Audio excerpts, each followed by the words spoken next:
Alright, hello and welcome back. Today was the day of the Nintendo Direct, and obviously I was not ready for them to reveal any Pokemon information, but we got it. And going and reviewing the videos that released on the Nintendo of America YouTube channel, it's obvious, and I don't blame people for disliking the DLC reveal for Legends ZA. But I really do want to talk about it because I feel like there's a lot of unjustified hate when this kind of thing happens, because outside of Nintendo, there is a lot of stuff happening in the gaming industry that is foul, that might be overpriced, that might be completely out of line, but it's existed for decades. So I just wanted to talk about it. There's a video that I found that I will link in the description, I think has the best example of where my brain goes to whenever this kind of stuff happens. Fallout 76 was something that one of my coworkers back in college was very excited about and very disappointed by when the collector's edition finally dropped, and instead of those amazing canvas bags that they said they were going to send out, they just sort of got some cheap plastic.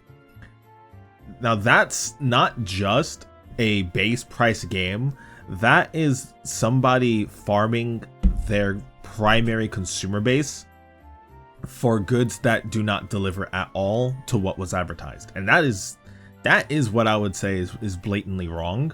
I think that is a foul for the consumer to be informed of something and then be given something completely different. I think that's the biggest thing that sticks in my mind whenever people get upset over anything in gaming. I always go back to that because I could not imagine being a Pokemon fan and ordering like 3 or 4 different collectibles, increasing my game purchase price by like 30-40 bucks, and then getting nothing. Right? I think that's horrible. I think that's something that just shouldn't happen. But when it comes to DLC, the first thing that I always go to is, should DLC exist? Personally, I don't think DLC is a necessary thing. I don't think that studios should be warping their releases around the idea that they're going to release content later when there is something that they can deliver now. And Pokemon has always had that problem. It wasn't until I grew up and I saw that in Black and White 2, which are some of my least favorite games in the franchise, where it became a problem. Because there's a lot of stuff in Pokemon in the earlier generations, until we got to Gen 6 on the 3DS, Wi-Fi was a very limited factor that they would have to sort of play around with the DS and especially with the Game Boy. The Game Boy has 0 Wi-Fi capability, so all of the old Gen 1 through 3 games have stuff that you can only get by going to a physical location and being given it physically, which is an even bigger limitation. If that's something that's still a problem with Pokemon Go, where you have to travel and put a lot of money and expenses into Pokemon Go just to play the game, you can imagine how bad it is being 6-7 years old, not knowing any of this is going on, and then wondering, where's Deoxys, where's Mew, where are these Pokemon that people are saying are in the game, but I don't have access to those Pokemon.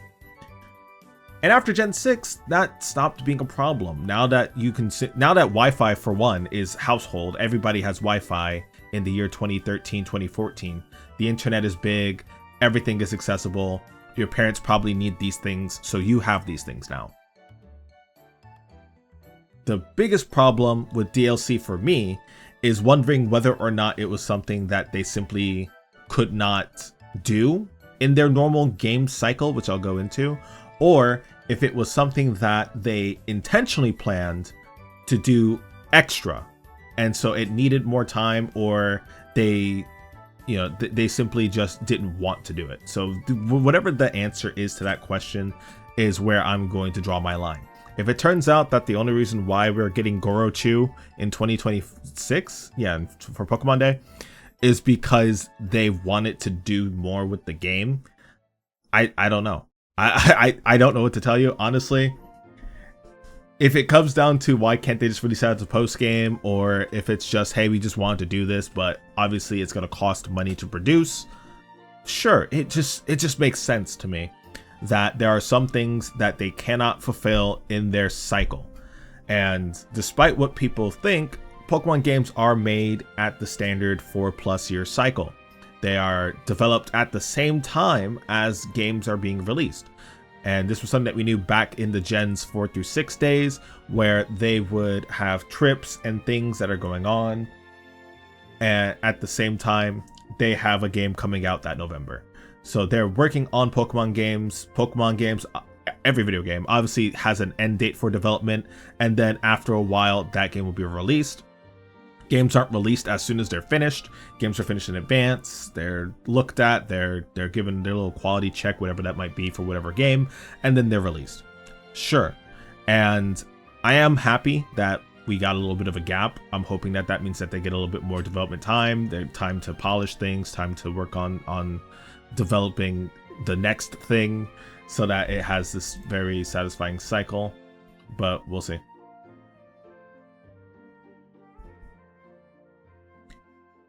If it comes down to them having their team work on content after they finish ZA and then release it at half price, I honestly don't think that's a big deal.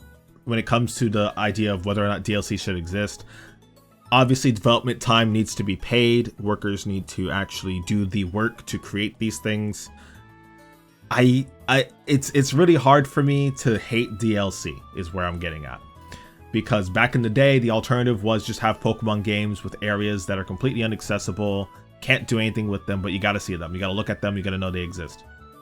But you're never going to play them, you're never gonna get that content, you're never gonna catch that legendary. I think that's the worst case scenario for a Pokemon game.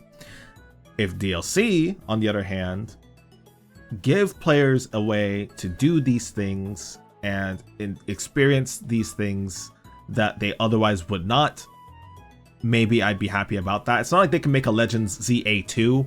It's not like they can make a Legends ZA Definitive. You know, we don't get Pokemon Emerald and Platinum games anymore. So what's really the harm in adding DLC to the game so that we can get a little bit more out of it? That's sort of where I'm at now. I used to buy Pokemon, let's see, I had Pokemon Ruby, Pokemon Emerald, Pokemon Diamond, Pokemon Platinum, Black 2. I didn't get Black 1, didn't get Heart Gold, Soul Silver. But by 2013, I was getting old enough to actually buy games. So I had Pokemon X and Y. I had Sun and Moon. I think I had Pokemon Moon and then Ultra Sun. I had Gen 8 was Sword. Gen 9, I had Scarlet. And now that we're at that point where we are not releasing 2 of the same game every year, right? DLC's fine. DLC fits right in with that simple cycle that we've always had for Pokemon. So I don't think it's necessarily worth getting mad about that DLC exists. Now, in terms of the release date, we don't have to pre-order it, right? We don't have to make that decision to pre-order it. We know it exists. We know it's coming up. We could wait till February. We can save up money for it if we wanted to. Again, if you have a job, if you're not a jobless person on the internet that just goes around complaining about things that you're never going to buy, it's something that you can plan for. It's something that you see the Mega Raichu reveal. You can think of it as just a Mega Raichu reveal. Like, you don't have to consume. You can put the pause on it for a second and just say, well, that's something that's coming out. You know, now in my situation is actually very crazy. I might talk about it one day, but I already have the Switch 2 ZA bundle pre-ordered. So I'm anticipating getting it next month. Fingers crossed that goes through well.